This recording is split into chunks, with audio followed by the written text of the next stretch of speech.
ഇപ്പോൾ KPCC അധ്യക്ഷൻ സണ്ണി ജോസഫ് പ്രതികരിക്കാൻ ശ്രീ സണ്ണി ജോസഫ്, തെന്നല ബാലകൃഷ്ണപിള്ള അന്തരിച്ചു എന്ന വാർത്തയാണ് ഈ നിമിഷം വരുന്നത്. കോൺഗ്രസിലെ സൗമ്യമായ സാന്നിധ്യം, ഗാന്ധിയൻ ചിന്തകളിൽ അവസാന നിമിഷം വരെ അടിയുറച്ചു നിന്നിരുന്ന കോൺഗ്രസ് നേതാവ് എന്ന നിലയ്ക്ക് കൂടി അദ്ദേഹം ഒരു വലിയ നഷ്ടമാവുകയല്ലേ?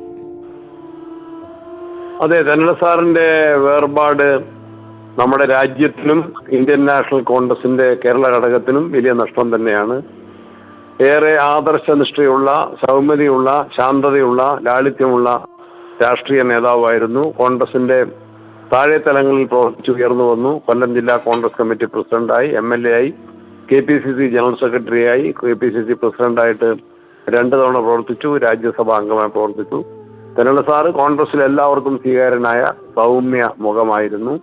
അദ്ദേഹത്തിന്റെ ശക്തമായിട്ടുള്ള നേതൃത്വത്തിന്റെ കീഴിൽ ജില്ലാ കോൺഗ്രസ് കമ്മിറ്റിയിൽ അന്ന് പ്രവർത്തിക്കാൻ എനിക്ക് സാധിച്ചു. അദ്ദേഹത്തിന്റെ ദേഹവിയോഗം വലിയൊരു നഷ്ടമാണ് ഉണ്ടാക്കിയിട്ടുള്ളത്.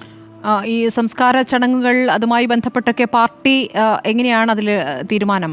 ഞാനിപ്പോൾ ഉള്ളത്, ഞാൻ ഇന്നലെ നിലമ്പൂരിൽ നിന്ന് കണ്ണൂരേക്ക് വന്നു. അവിടെ K. മുരളീധരനുണ്ട്, പാലോട് രവിയുണ്ട്, ശരത്ചന്ദ്ര പ്രസാദുണ്ട്, മറ്റു നേതാക്കന്മാരുണ്ട്. അവരെല്ലാം ആലോചിച്ച് അംഗങ്ങളുമായിട്ട് ആലോചിച്ച് അതിന്റെ ക്രമീകരണങ്ങൾ ചെയ്യുന്നതും അറിയിക്കുന്നു. വളരെ നന്ദി ശ്രീ സണ്ണി ജോസഫ് ഈ ഘട്ടത്തിൽ പ്രതികരിച്ചതിന്.